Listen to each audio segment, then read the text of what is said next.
Hello. Today, the Living Music Resource brings you a whole new type of beat. We have an audience filled with students and folks who have questions for these two wonderful ladies we're going to showcase today. We're going to talk about following your path, what to do after college. What is that next step? How do you make it in the performing arts? Remember, the Living Music Resource's mission is to bridge the traditions of the past with the technology and resources of the 21st century. We give you the opportunity to interact with these musical experts in real time. We are offering you things that you cannot find in a book. The Living Music Resource is making Oxford, Mississippi the portal for this type of experience.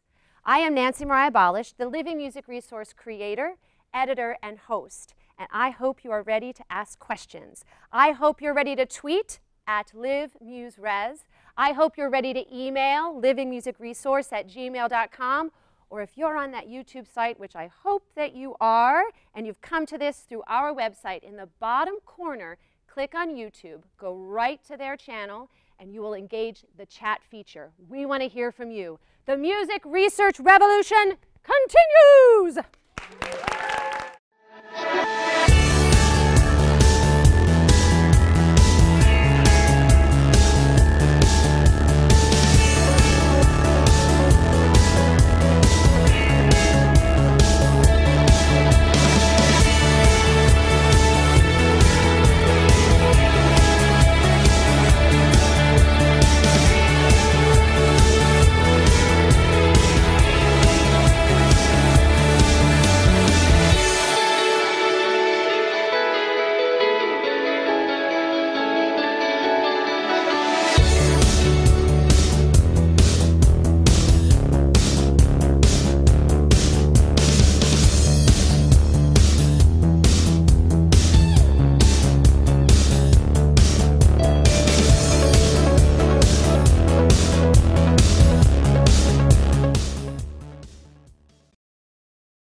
Today we feature a dynamic duo, a mother-daughter team, Mary Donnelly Haskell and Mary Lane Haskell. Let's give them a warm welcome.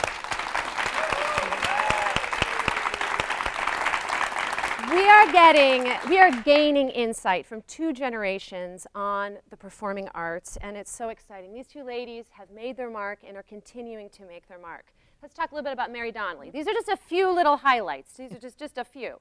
She started off as a music major here at the University of Mississippi, one of our true claims to fame here at Ole Miss.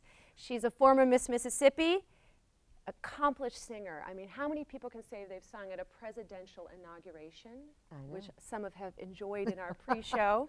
She's a fabulous recording artist, actress, stage and television, things like Sisters, Touched by an Angel, Hallmark movies.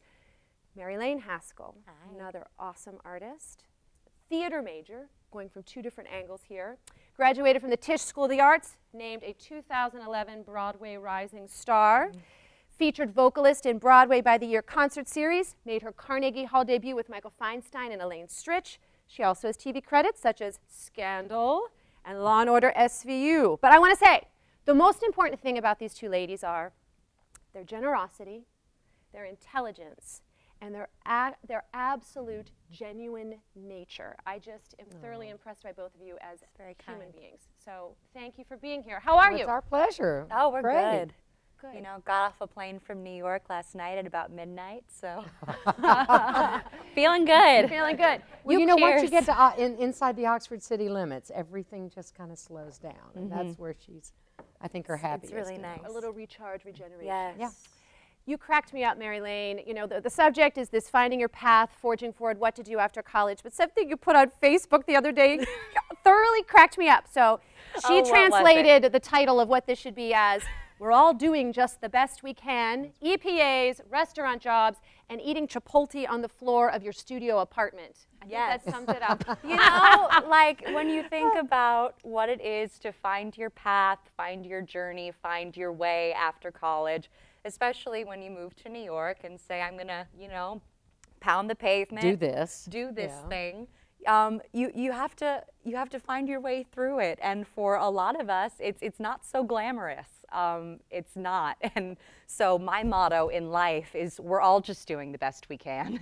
So if that means going to an EPA at 6 a.m. and waiting on the street in the snow for 2 hours. Which translated, I'm sorry, is equity principal Yeah, call. equity principal audition.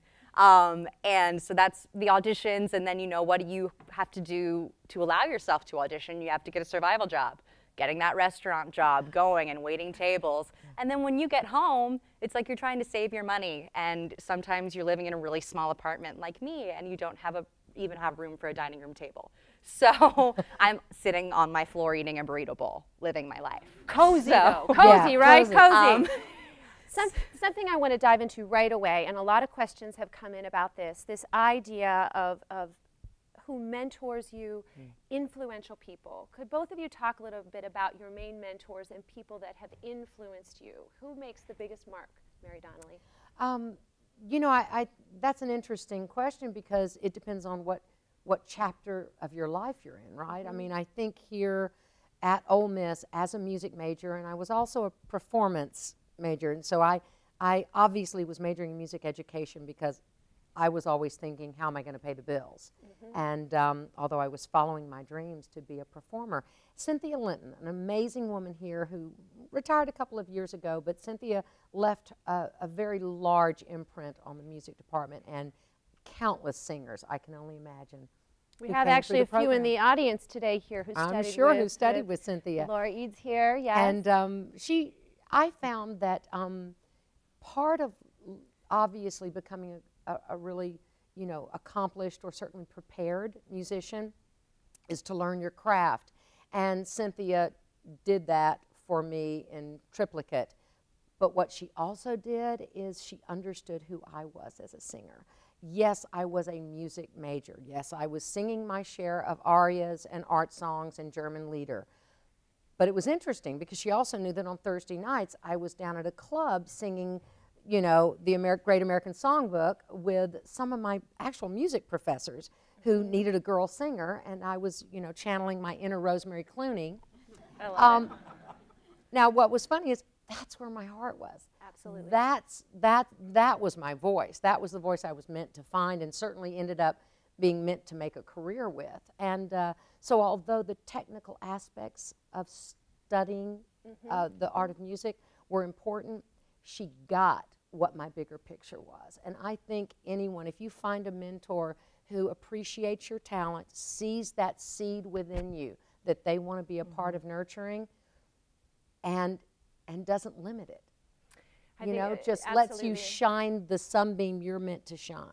Earlier this week, we put up a clip of you talking about your experience singing at the clubs in town, and just how important performing is, just laying that groundwork. I was going to show a clip in the spring. I met with these two ladies, and we talked about a gazillion things and putting up these clips as we go along. I was going to show something of Mary talking about Cynthia, but I'm going to skip that clip. I have a little surprise clip for you. Cynthia couldn't be here today. She's out of town, and I also want to interject. She's one of my mentors also. She's just an amazing woman. She wanted to send you a little personal video message. So I want to go to a little clip with Cynthia Linton, and in the background we have the graduates singing the alma mater. So let's check out Miss Cynthia. I'm thrilled. Way down south in Mississippi. She was a wonderful student, beautiful voice. I knew that classical singing was not going to be her main focus, that was not what she wanted to do, even though she probably could have. I heard her sing jazz, and she was wonderful, and I knew that was her, well, jazz or the contemporary commercial music, whatever it was. And she's just always, you just always knew that she would come through with whatever you asked of her. As Mary, you are and were and always will be a joy. As a student and as a friend, I treasure you. Oh, I love that. Thank you. Oh, love her. Love her so much. You know, for me, she embodies that perfect balance of teacher and mentor. And as you said, finding that spark within the person and help guiding them the way that they're Absolutely. meant to go. Yeah. And I think that's beautiful. Beautiful. Let's shift to you, Mary Lane. Let's talk about some of your mentors. I've been putting up pictures of you with Doris Roberts and Dolly Parton and Michael Feinstein, Elaine Stritch. I mean, what a list! Yes. Debbie Allen. Debbie Allen. Aunt Debbie, yeah. Aunt Debbie. I've been very blessed to kind of grow up in the business. I'm a bit of a biz kid, as I like to say. But I want to speak to the importance of having a mentor. I'm very blessed in that my mom is one of my mentors. I grew up, I learned to sing listening to her sing. I learned to perform watching her perform. And so that was an experience that was really special, but also very unique, because for the majority of students who are on this path, they have parents who love them, but who don't necessarily understand all the time this path that we're on. What do you mean you're going to school to learn how to sing? How is that going to pay your bills? How is that practical? How is that practical? Right. A lot of my friends, that's their reality. So where they turn is to their mentors. You know, they have these people in their lives who are older and wiser, who are able to support them more specifically for this journey. And that's really important, to have that person to be able to pick up the phone and call, like Michael Feinstein, who's been mentoring me since I was 14, to say, you know what, Uncle Michael, I've got this audition that I want a really specific song for, something, you know, that they haven't heard over and over and over again before I even get into the room. And he's like, I got it, this, boom, boom, I'm sending you the sheet music. It's like, okay, great, thank Wonderful. you. And so whether it's someone like a Michael Feinstein, or it's someone like a Cynthia Linton, like a teacher, it's really important to kind of surround yourself with those kinds of people and to build a community. Absolutely. As an artist. Absolutely. So, because it can be really daunting. Yeah, and people that are going to build you up, not give you a Absolutely. false sense of reality, but people that are encouraging you. I've always said it's people that get the dream. You know, it's not necessarily that they can make the dream happen for you, or that, again, that they, you know, do nothing but say, oh, absolutely, you're going to be the next Whitney Houston or whatever, because not everybody can be. No. But it's that they understand the dream you have. And that's, I think, what makes a good mentor in a lot of ways. Well, you are a mentor to a lot of people. I mean, I hope so. students here, and you play a significant role, and that's one of the things that I truly admire about you, is that you're not only this established performer, but you are giving back in so many ways. We have students out here, Hadassah and Chloe, that you really have taken under your wing. Well, you know, as part of the Ole Miss Women's Council on Philanthropy, I serve on that board, and you're right, part of what we do is to mentor our scholars, and I think in general the Ole Miss community is really good at that. Obviously it's part of our mission statement with the Women's Council, but I think in general it's something that's felt a lot in this community, and I think when you end up following your dream to either New York or LA or San Francisco or wherever you might, Chicago, Wherever you go. it's important to have felt supported, because it's a massive step. When my husband Sam left Ole Miss in 1977 when he graduated, and he packed everything he owned into this, you know, ancient Cutlass salon and drove across country to LA and showed up there not knowing a soul, and had nothing but hopes and big dreams. And, you know, he again found people that understood what he had to offer, and that's important. That's great. There's actually a question in the audience about location. We had someone who wanted to know, maybe I'll just ask the question for the audience member. Which way do you go? What city would be the best to break into the business? What is your opinion on that? What part of the business are you interested Exactly. Yes, where's That's this about- audience member? Who had this question? Who was this? Yes, give him the mic. So the question is, where's the best place to break into it? What location are you talking about, Kyle? Well, whether for if you're thinking about Broadway, or if you're thinking about something on television or something like that, do you go to Chicago for something like Second City? Do you get in with improv, or do you go to Broadway to, as you say, work the pavement a little bit and stand in those lines? Just where, in your opinion, would be the best way to go? Well, in my experience, musical theater has always been my first love. And so for me, I knew that New York was the place for me. I grew up in LA, so I could have very easily just stayed close to home, stayed with my brother, who's still out there. But I knew that for the training that I wanted to receive, and also just the life experience of being in New York and living in New York, for the American theater, New York is the place to be. If you want to break into television, it's LA. Television and film is LA. Although 100%. shooting certainly occurs in New York. It happens, but there's only so many times you can be on Law and Order. There's only so Well, many. there are a lot of different Law and Orders though yeah, now. No, they're not anymore. Not There used to They're be. not anymore. Oh, It used okay. to be, you'd open a playbill at a Broadway show, and it would That say was the running gag. and it would television credits include Law and Order SVU, Law and Order Criminal Intent, Law and Order da da da da da. But now SVU is the only one left, and new shows they're trying to kind of build up television production in New York City, but it's not nearly what Los Angeles is, and it doesn't nearly give the opportunities that Los Angeles gives for television and film, which is what Mom's experience was. Sure, and likewise the reverse for theater. Again, my career began on the stage, but my husband had moved out to LA, so when I graduated 4 years behind my college sweetheart, I certainly could have gone to New York, but I followed Sam out to LA, and it was challenging finding work on the stage. It's not that it doesn't happen and that it's not there. So I would never say to anybody, absolutely there's only one way to go. If you can't imagine yourself living in a cold climate, like literally I cannot, I will be unhappy, then go to LA and do your research. Find some of the West Coast regional repertory theater work, because it's there. It's just not as prevalent as a casting hub as New York is. But also, don't you agree, Mary Lane? Do not move somewhere that you are physically unhappy. Absolutely. Same Absolutely. thing about the city of Chicago. I know people that go, Second Cities, you mentioned Especially college. if you're looking to get into comedy. That's like if your dream is to be on Saturday Night Live. Going to Chicago, getting in with Second City, that kind of thing. The Groundlings in LA. In LA, likewise. Great opportunity.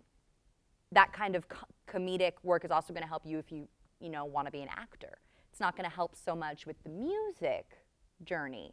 But don't you agree? Think long and hard about where you are happy physically. I think that's a key thing. I like to remind students of that. What kind of lifestyle is it that you want to live? I think we get so Absolutely. focused on sort of this ultimate goal that's not tied or related to what really fits one's own personality. So I think even thinking climate or thinking just general lifestyle. When you're in New York, you're public transportation. When you're in LA, you're in the You gotta have car, a car. And and winter is real, guys. We are way down south here in Mississippi. It's real. It's real. And I know there's some funky climate stuff going on that's even making it pretty cold down here too. Yeah. But as far as northeastern winters go, they don't mess around. So you really, it takes a strong constitution to be able to get through that. And if that's not your thing, that's totally okay. Absolutely. So we've touched on the idea of mentors, touched on the idea of where do I go. This is a broad question, but a lot of people have asked, how do I create opportunity? And I know there's no hard, fast answer to that. But what do you think about that? How do you create opportunity? Be as prepared as you possibly can be. Don't you think? I mean, literally, the answer to that question is preparation, preparation, and more preparation. I had a teacher in college who said you have to prepare for your luck. And that. I always really liked that, because in this business so often, it's like, oh, he was just lucky. He was in the right place at the right time. Oh, he happened to be singing at that club the night that producer was there and he got heard and this and that. But if you're not prepared for that moment when it comes, then nothing's going to happen. Because at the end of the day, you have to have the goods. Do you have your headshot? Do you have your resume updated? Do you have a card? I mean, everybody, guys, you can print your own card on a printer now. You don't need to go in the old, again, in the dark ages. In the dark ages. You know, out in LA, you know, you had to go to some printer who would only do like 500 was the minimum run. And that investment in that, you know, money, I didn't have cards made because, you know, I don't have that money right now. But now, you know, you get a box and you run, you know, 24 of them on your own printer, because literally the moment that guy's like, so you're a great look, do you have a card? Who's your representation? Absolutely. Or, again, I don't know if you meant to engage this, but part of when you say, how do I make it, representation, and by that I mean finding an agent, is probably one of the biggest hurdles you will face. It's tough. And an agent who is, your term will be seeking representation. That's what you're actively doing. And you call every agency listed with Screen Actors Guild, or what we call SAG signatory, meaning they're listed with the Guild as a respectable, legitimate talent agency or management. And you call or email or write and say, are you considering new representation? I mean, you know, or new clientele. And sometimes they'll have one day a month. Sometimes, you know, that they'll let new talent come in the room and interview, and that's your shot. So be ready for it. Yeah, that was one of the questions for audience. Someone had that very specific question about how does one go about finding that agent. So you touched on that for us. Go screenactorsguild.com, look, and again, they'll have that list. It doesn't mean those are the only agencies, but it's a fabulous place to start because they have the East Coast, West Coast, Chicago, St. Louis, Atlanta, New Orleans. There are different regions registered with the guilds. And the thing you said about preparation, I think, is so key, because I think in your undergraduate, you have to constantly, you have things that you have to do to check off the list. But you need to always make sure that you're practicing things that are going to serve the purpose for when you leave.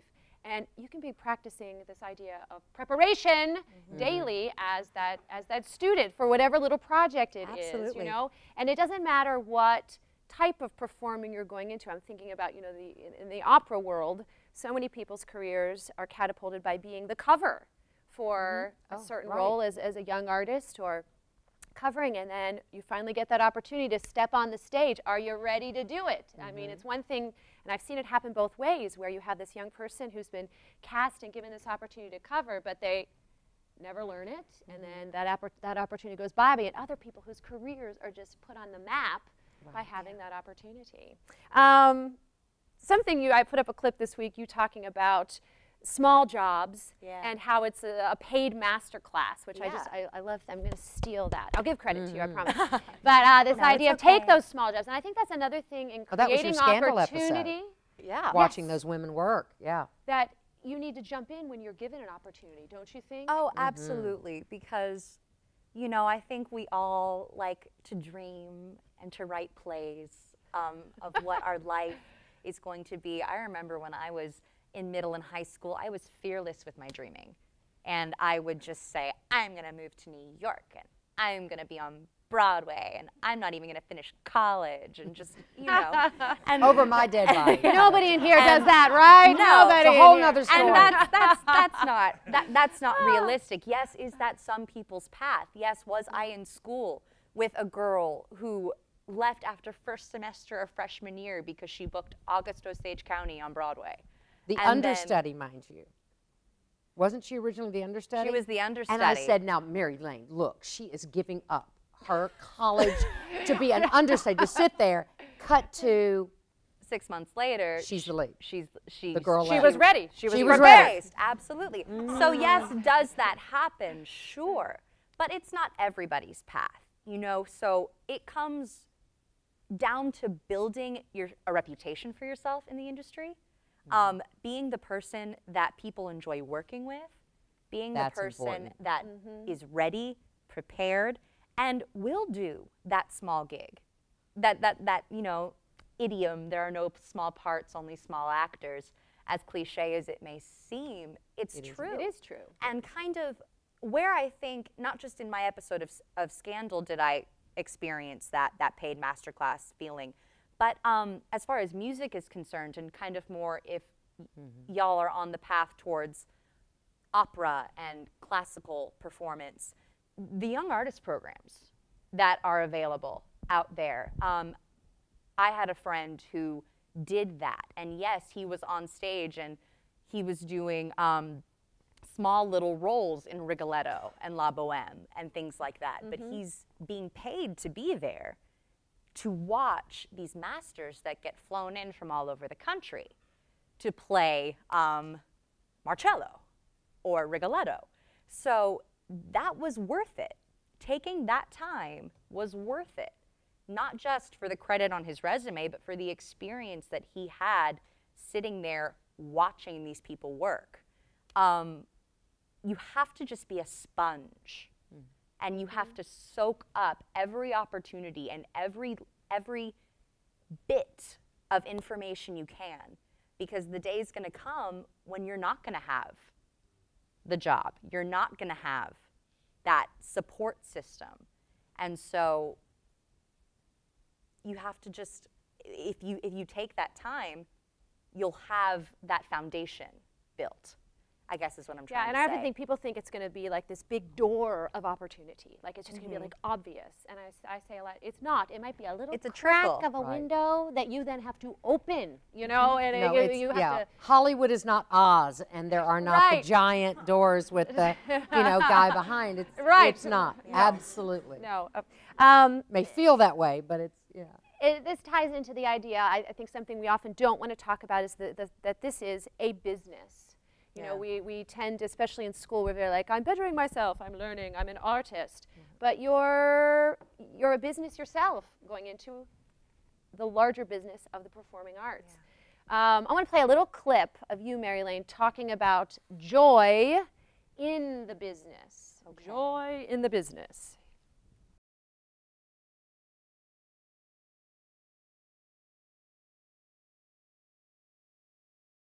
And you have to count the wins, because if you focus on the times your stuff ends up on the cutting room floor, if you focus on the times that you don't book it, if you focus on the losses or the almosts, that's when you lose the joy. And if you can't have joy in this business, you won't survive in this business. That's deep. It's true though.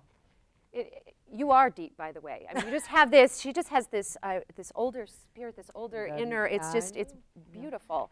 All right, we're going to jump to a question in the audience tied to this. We have someone out there that has a question related to this. I think it's going to be Hadassah. All right, talk into that mic, Hadassah. Hi, my name is Hadassah, of course. I don't know if this is exactly related to this, but I know that you guys are both performers. So I would like to know, what would you suggest for someone like me who wants to perform but has like really bad stage fright? Well, again, the more you're on the stage, the more it will start to feel like home. And I think a great way of warming up to that is to be a member of a larger group, whether it's a choir that performs regularly or a small chorus part. It's a very safe, because you're part of a, again, theater's family, Hadassah. It really is. And so in a vocal or choral reference, I would say definitely as many choirs or small group, because what happens is you're a member of a 100 or 50 voice choir. And then you say, oh, I think I'll do the women's glee. Then next thing you know, you're in a madrigal. And then the next thing you know, 4 of you get together and say, we should totally do a quartet. And all of a sudden your comfort level has gone from, oh, no, I could never step out, to, oh, okay, I'll sing those 12 bars, I can do that. And you're a solo artist, and there you go. And it's happened without you really ever even knowing it. Yeah, and I think what can help with this too is the idea, drilling home, you can tell I'm a teacher, right? Preparation. I think, I love this idea of laying the ground, but also back to the preparation idea. The more that you're at home with what you have and you feel like you've connected with it, the easier it is, I think at least, sorry, I keep hitting my mic, easier to put it forth And I think too, focusing on the joy of it, because a lot of times what makes it scary is when we put pressure on ourselves and when we're not doing it for the right reasons. I know that I did some of my, I mean, it was okay, but I did some of my worst work when I was trying to please someone else, when I was trying to give someone else what they wanted. And I was scared, I wasn't comfortable, I didn't feel good about the work I was doing. So it wasn't authentic and it wasn't fun. And the minute it stops being fun is the minute you have to stop doing it. And I think that can happen because, again, as a vocal major, I remember recital. The dreaded The dreaded the recital. dreaded And whether it was that weekly, They all start twitching. that weekly Wednesday recital when Cynthia Litton would say, Mary, what do you have memorized for recital? Can you tell the story of the... Oh, okay, real quickly. Please. Okay, this is so Cynthia Linton and how much she kind of got me in my very first Wednesday afternoon recital at Meek Hall at Ole Miss, and I have my aria and Strida da Vampa, as we say, right? And I've memorized it, and I perform, and after it's over, and it's very, you know, I was her contralto that, you know, she was so excited to have, and I perform it and feel very good about myself, and after it was over, she came up very quickly and says, Mary, honey, did you do your translation? Yes, ma'am. Yes, ma'am, Miss Linton, I did. I did my, it was Italian aria, obviously. I did my translation. Really? Because she's burning at the stake. And of course, I was up there going, and I was selling. Ever the musical theater. Ever the musical theater. And it had never crossed my mind, you know, and so again, she kind of got that moment with me. I could just imagine the big smile as she's saying she it. was burning at the stake, and you were smiling, and but I was selling it, and anyway, long story. So to jump on Mary Lane's, I sounded fabulous because I was feeling really good about myself that day.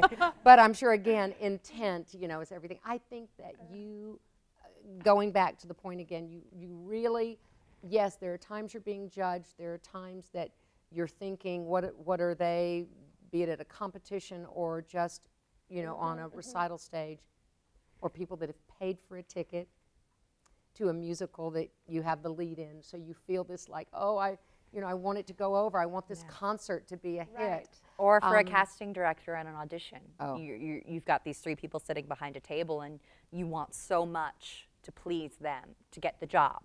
But if you're not doing it for you, then it's not worth it. And keeping you and your joy and your fun at the forefront of every performance is what's going to help with that stage fright, I think. Because the joy you feel when you sing, your urge to sing is real. It comes from a very organic place. Anyone who is called to this path of being an artist, you're either certifiable or you love it. So maybe a little bit of both. Or maybe a little bit of both. You have to do it. You don't have a choice. I like to say I feel it between my shoulder blades. It's just there all the time, this need to perform, this need to sing. And so that's true to you and that's organic to you. So I think making sure that it stays about you is what will help with the stage fright. You and Sam actually say something along these lines in your video biography. It's so beautiful when you say that you made this conscious effort to stay true to yourselves through this whole process, and I think that's really inspiring, and I think it just comes back to this, because we want to, it's got to come from a true point. He would tell clients all the time, or young performers, especially in LA, so much about was, again, the veneer, you know, who am I? And he would always say, if you're not authentic when you walk in a room and you think, well, I'm auditioning for, okay, you know, for instance, I'm auditioning for Les Mis. And so I think they're casting this, so I need to be this. And you're walking into a room pretending something. And he said, never, ever do that. You know, remain who you are, and then when it's time to act, you act. I did 2 Christmas movies where I played the most unlikable daughter of Santa Claus named Rudolpha. Some of you may have seen them, but in Once Upon and Twice Upon a Christmas, I had people come up all the time and go, oh, you're a really nice person and you were so mean. And I'm like, yeah. I get can act. That. I can act. It's okay. So again, be true to who you are, and then find your moment to, you know, create. That's great. You two have performed a bit together we have. last year. Through the years. Last year, you two were together on the main stage here at the Ford Center. And I want to show a little clip of the two of you singing together wherever we go from Gypsy. Absolutely. Fun. Through them, all out of roaming, and whether it's wind, place, or show, with you for me and me for you, we'll follow through whatever we do together, wherever we go, together, wherever we go.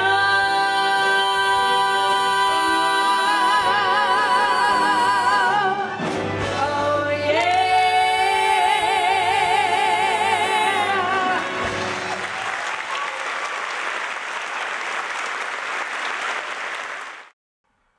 I loved doing that.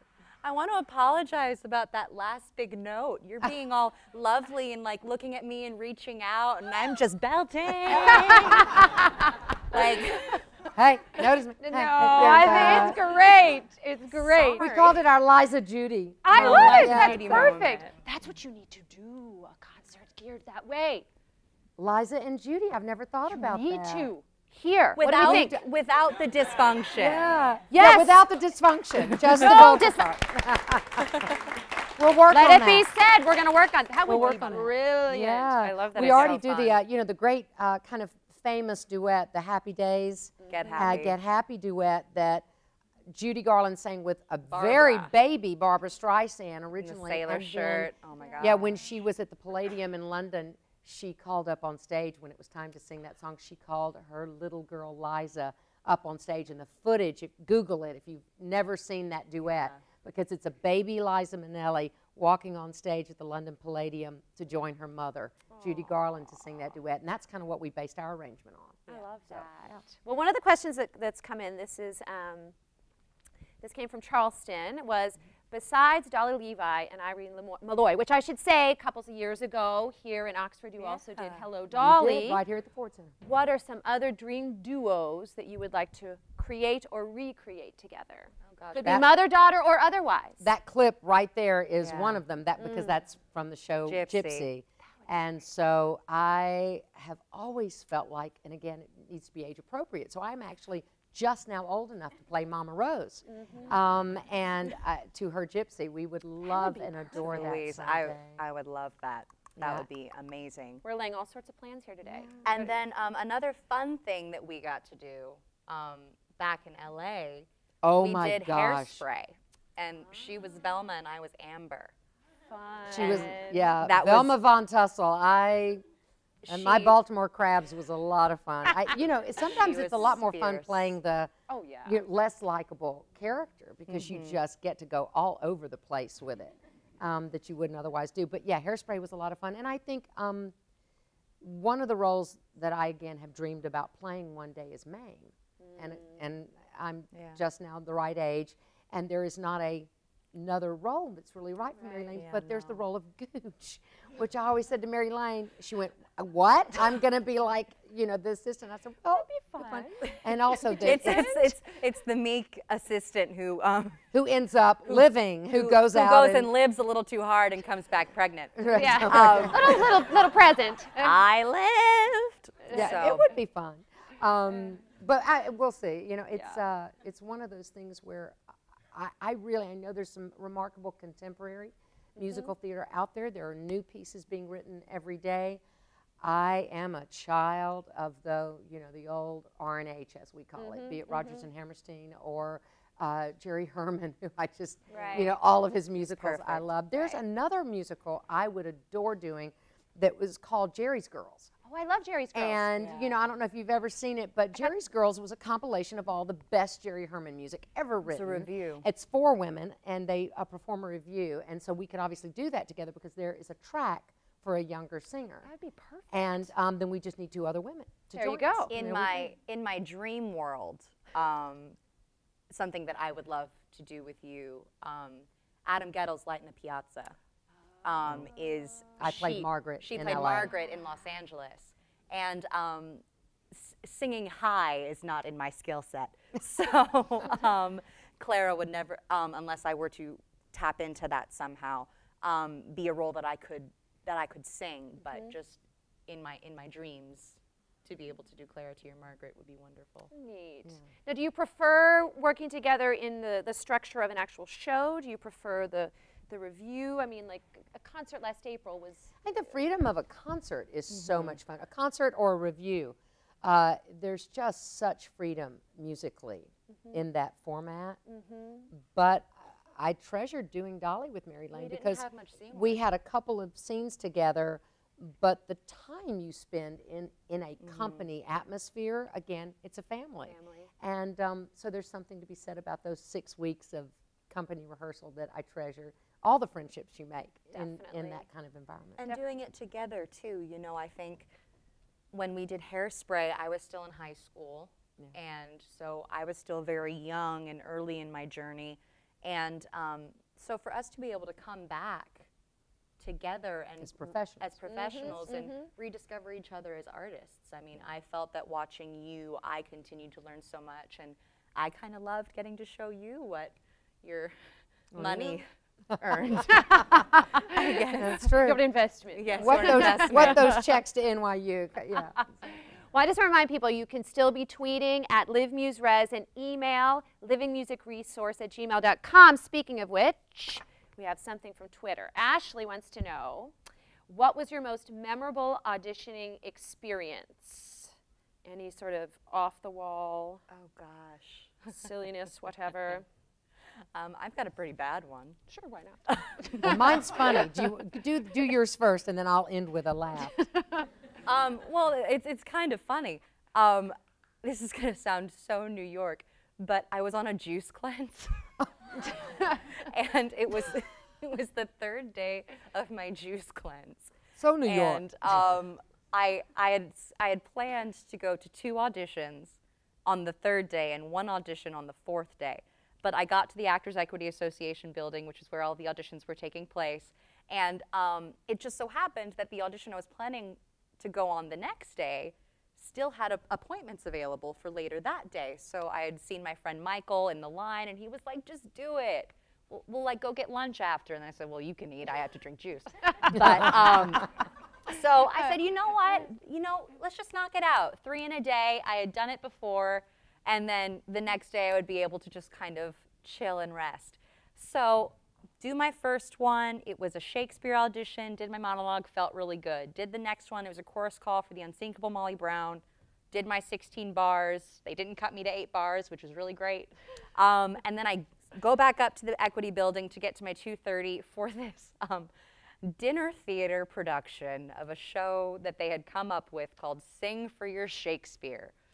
And I thought, okay, well, I've already done a monologue today, and I've already sung a song today, so let's just do both and get it done. Exactly, put them together. So I go in the room, and I do my monologue, and it goes fine. And then the pop song that I had brought in to sing was Dionne Warwick's Walk On By, if you know the song. Guys, there are like 5 words in that song. And I completely blanked. So the intro starts boom, da da da da da then if you see me walking down the street and I start to cry. Stops, nothing. And the piano player keeps playing, and then and they're like, is there a problem? I said, I am so sorry, I completely forgot my lyrics. This doesn't happen to me. Always prepared. So I didn't quite know how to handle it. And they're like, okay, honey, you can start again. It's okay. And so I,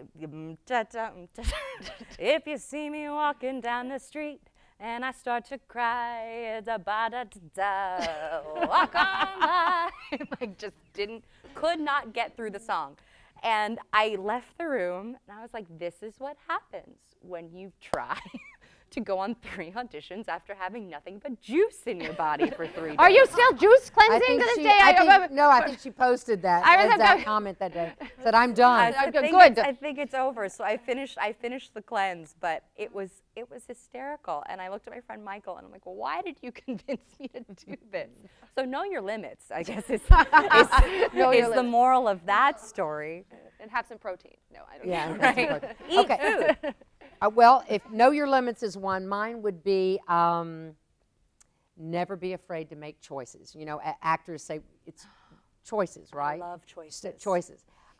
So one of my, as I said, began my career on the stage, and we had just had, Sam and I, we just had our first child, and I think I was realizing I was not leaving town with a 6-month-old at home. I didn't really even want to audition for theater locally because I didn't want to go to the theater 6 nights a week and leave my baby at home. Very naively, I say to myself, I'll try television. Right, but God was good, and I actually booked a couple of things right off the bat, one of which I get a call to go to an audition for just a guest spot on a show called Sisters, and this was on NBC, and I go in, and I read the sides, and the breakdown that had been sent to me by my agent just said she was like a makeup, door-to-door makeup salesperson that comes to this house that Celia Ward's character was at. And but I read her, and you guys, she was a Mary Kay Cosmetics. That's who she was. She was Southern. And so I walked in and I said, it's not in the breakdown, but, and this is again, choices, don't be afraid. I said, my instinct is she's Southern. Would you have a problem with me reading this with an accent? They said, well, we hadn't thought about it. I mean, the writers are in the room, but if you want to. And I said, and then if not, I can do it without an accent, but I'd like to try. So I start reading Fern Newswanger with the Southern Mary Kay Cosmetics, and I booked the job in the room. Don't be afraid to try something. Usually smart to ask. Right, you're in the room. I had a thought, I'd like to try it this way. Do you have a problem with that? Always ask. And they will say, yeah, we have a problem. We didn't put that she's Southern for a reason in the breakdown. You know, they would have interjected, but because they went, yeah, no problem, try it. Not one other blonde actress that day had thought of it, and I booked the role, and then the role ended up recurring, actually, the end of that season into the next season. So that is one of my, I've never literally, number one, booked a job in the room, and number two, had people laughing out loud, you know, That's great. when that's what you're trying to do. I guess they may have laughed when I didn't want them to laugh. But anyway, think about that and make your choices. I love that. Know your limits. Yeah. Make your choices. Right. That's good. That is very good. Let's talk a little bit about some other things you've ventured in. You've started a blog. Yes. The Displaced Debutante. Yes. Sense and Southern Sensibility. If that doesn't pull you in, I don't know. Oh, thank you. It's very exciting, actually. Where the blog came out of, actually, was a need for me to take control over my process and over my art. Last year, I had a lot of those almosts that I talked about in the clip package. You know, getting to the very end for a couple things and then it not happening for whatever reason. I was brunette, I was too tall, I was this, that, the other. You never know. So I looked and I said, okay, I have a summer in New York. I didn't book any work. I have 2 options. I can either go back to my restaurant job and kind of just have a fun summer, make a lot of money, and not do anything productive for my art, or I can take this time and figure out a way for my voice to be heard and to feed myself artistically while maintaining some control. Because there's nothing so frustrating in this business as feeling like you basically walk into a room and put your future in the hands of people behind a table who may or may not even look up at you. And that's no reflection on you. Really, it's not. That's what I've had to learn. is that it's so much more about them and what they have going on and what they're going through and dealing with and the puzzle they're trying to put together than it is about you. So for me, I started writing. I had always been a journaler, which is so important as an artist. Journal, journal, journal. You'll really want to remember these things that you're learning, these things that you're experiencing in this time of your life. But just to be able to put it out there and to kind of take my perspective as this girl that, yes, grew up in LA and lives in New York, but has then, a Southern sensibility. but also has deeply rooted Southern values and family. It's a very unique perspective, and I think one that, I guess, considering the following it's received, resonates with a lot of people. It does. I mean, I would recommend checking out. I particularly like your one, the Netflix. Yes. And I really enjoyed Pageant Week. Oh, good. Also, Yes. I really enjoyed that. Tell her the latest news of it, though, Well, that it's we're very really proud exciting. of. And this just goes to show you never know what door's going to open. I won't give you the whole long-winded journey I've been on with it for the past couple months, but I am now in development with Mark Cherry, who is the writer and creator of Desperate Housewives, to write a television show. How cool! Yeah. Yeah. It's really exciting. So, you know, it goes to show from this person reading it and thinking, oh, this could be a really cool web series, but we want you to get a name attached. I was in conversations with Condé Nast, who publishes Vogue and Vanity Fair and Glamour and GQ for the gents in the audience. You know, they're trying to expand into digital content, so they found the blog and they said, we would really love to create a web series based on this. And I said, okay, great. And I started writing webisodes, and then they said, well, let's hook you up with Mark and get you supervised, and he'll advise you and mentor you. And then Mark said, I think it's too good for a web series. I want to develop it into a TV show. So That is great. you never know. But this announcement is tying so many things that we're talking about together, that through you staying true to yourself, by you creating opportunity that resounded from authenticity from your artistic side, you were able to lay this groundwork or just sow these seeds. You know where they were going to go, and look how they're unfolding. I mean, that sums it up. I think that's something we all need to, especially our young people, think about. So often, especially when we're in school and we're seeing what's being done in the real world and not experiencing it, we're just seeing it, we feel as though there's not a place for us to create our own art. There's this feeling like I am held accountable by that casting director, I am held accountable by that director, I am held accountable by that music director, or whoever, the head of that opera or the head of this television network. And we feel like we can't make our own art, but we can. And as long as you're doing it for the right reasons, you know, you have nothing to lose. You're not going to be any worse off. So why not build a community of your friends? And if you want to put on a show, put on a show. I can't tell you how many of my friends in New York will just get together and say, we want to do a showcase of this composer's music, or we want to do a reading of this new play that my friend wrote, or we want to do this, or we want to do that. And they do. And then sometimes it gets seen by somebody. Sometimes someone will find it.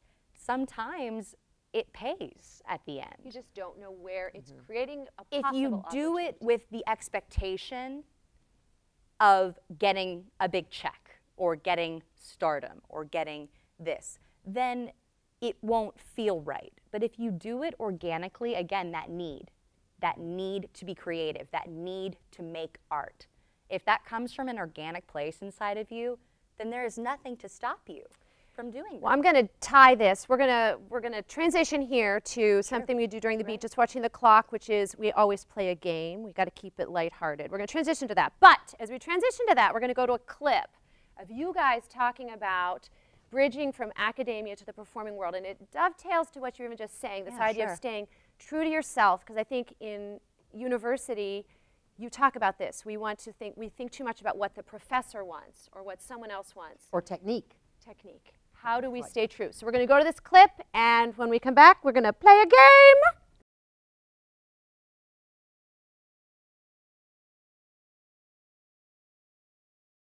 So often when we are in an academic environment. It becomes about the other. It becomes about, I've got to please this teacher. I've got to get the A. I mean, it happened to me constantly. But that doesn't help you in the real world. Because at the end of the day, art is so subjective. And that's the biggest thing I took from my college career, is that you're gonna have fans, and you're gonna have people who don't get what you do.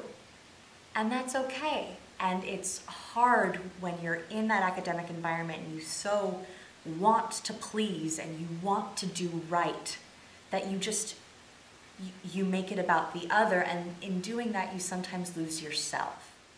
And at the end of the day, when you're going into auditions, when you're out there trying to work, you don't get feedback. You don't get a grade. You either book it or you don't. You get about absolutely finding your gift, being trained, finding your gift, and then the two kind of meeting. Now we are back. Mary and I are talking. We could just talk for hours. There's so much to cover. I'm going to put you on the spot.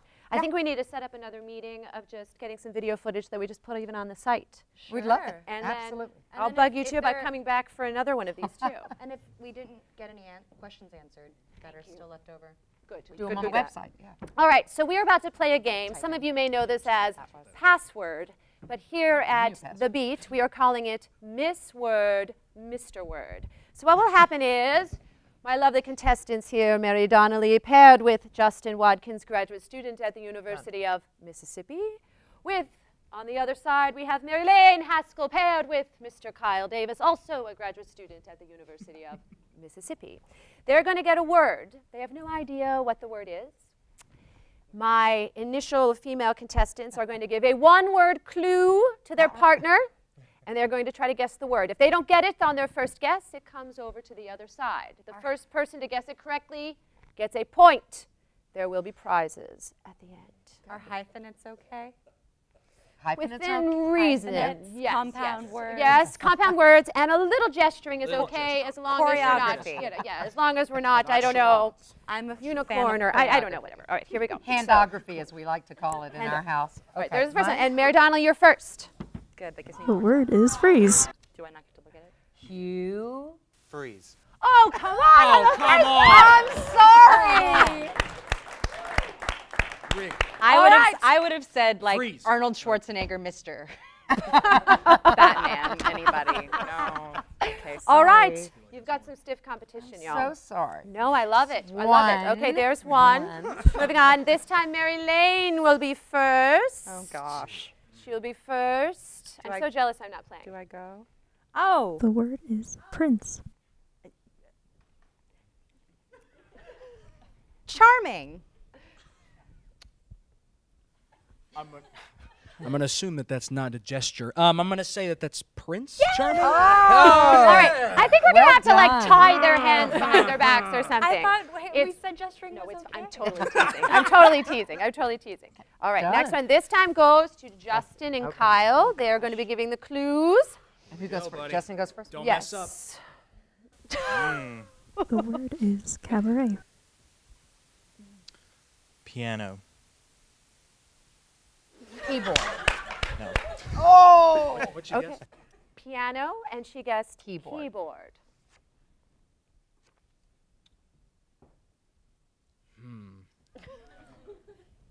Send it to me. Here it goes. Musical?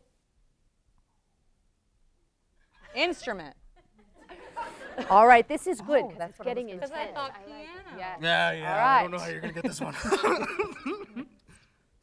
Singing. It's going well. And the audience can see the word. The audience knows the word, yeah? Okay. Can we phone a friend? You did. I got you right You here. did I got you piano. on this one. I got you. He did. Musical. Yeah. Piano, musical, So let singing. them see. I don't know. Time. It's the rules. It's the rules. Healthy competition. Vocalist. I'm with you. Hold that in your mind. No idea. Okay. In the mic. Okay. So what was said? So it was piano. Piano, musical, singer. Okay, here we go. Right here. You get it. You'll get it right here. Okay. French. Madrigal. Italian? Okay. All right. French. Macaroon. We're getting close. All right, Justin. I'm hungry. Intimate. French.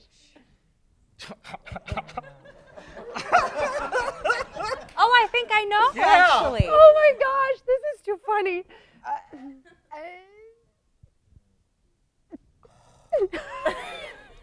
Was that a guess? No, oh, I don't know. You got it. You got it. You got it. We do. We've So- got it. I think I have it. I don't know how keyboard would play into my I have no idea. Just take over. Can I have one more guess and then we'll just throw it away? No. This is intense. We gotta keep This this is one. pretty This is like intense this is because good. we're right here. Oh, Right here. I don't, love song. No. Okay. do it. Okay. Okay. Okay, give me one more. Lounge. Cabaret. Cabaret! I like that was intense. If you had just said Willkommen, we all would have gotten it. Willkommen. I believe that's one. Oh, yes, so is it 1 all? Yep, okay, 1 to 2. 1 to 2. 1 to 2. Okay, let's continue. Send it to me. So here we go. Send it to me. Wait, back here. Okay. So who goes first? You go first this time. Sure. We Kyle's will. got Is it Kyle him? goes Is first. it Did Did Kyle? you already look? Wait, I didn't look. I didn't look. Oh, okay.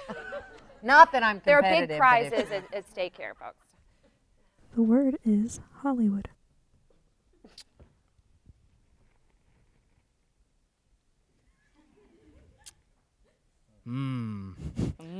Film. Movie? Okay. we might have to piece this one together a little bit. Film. L.A. Hollywood. Yes. That's two. All right. You can only say L. You can't say L and A. Oh, we can. No, Oh my gosh. All We right, can see get who- the rules. 2 to 2. Okay, 2 to 2. This is the tiebreaker. This is for it. This is for the championship keeps. of Miss All right, I Word, guess we can cheat. Mr. Word with the ladies, and we're going to let Miss Mary Donnelly go first. You know what this is? Yes, I do. The word is Mary. Name. Mary. All right. Draw. Luck We of the draw. have I'm a so clear winner here. We have a clear winner, and we have a little presentation. so sorry, Kyle. we will award the first runner-up in the competition of Miss Word, and we're sort of going pageant circuit here Oh with my this just a gosh. little Oh, bit. no, just because we're it's no it's strangers to real this. We're good at, yeah, so we have a little presentation first. Our first runner-up, she receives a lovely bouquet. First runner-up, Miss Word. There you go. Give us a wave. Yes. And could my other two please Isn't she stand? beautiful? Trust we me. have. She knows how to do that.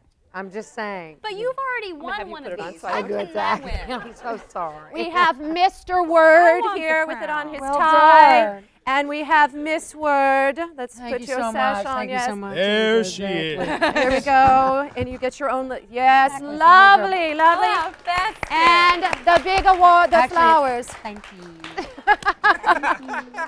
And we have the flowers. Perfect, perfect. How done. fun is Thank that? you, my How dear. fun is that? So cute. So just to wrap up a little bit, you know, first off, I want to thank you both so sincerely for being here. As I said earlier, I'm just impressed with both of you on so many levels, and so appreciate your generosity with all the folks here and those watching. Appreciate your generosity to the university and all the students that you're influencing. Back to Living Music Resource, LMR in the Beat. We are really growing quickly. We're offering many more events and opportunities as we move into 2015. So excited to have 2 beats next semester. We will be showcasing Broadway composer Andrew Lippa, who's written The Wild Party, The Addams Family. We're also going to have William Bolcom, Grammy Award and Pulitzer Prize winning composer, and acclaimed mezzo Joan Morris. And this year, we will also be having performances. So in addition to these live stream interviews, there'll be open master classes and a cabaret evening. So please visit our website often, join, be part of the conversation. We want to hear from you. Thank some other people. I want to thank our technical director, Charlie Miles, who makes all of this happen. He's Mr. Magic. Thank you, Charlie. I want to thank Heather Higginbotham. Want her to come up. She said, "You show us every time." I'm going to show her every time.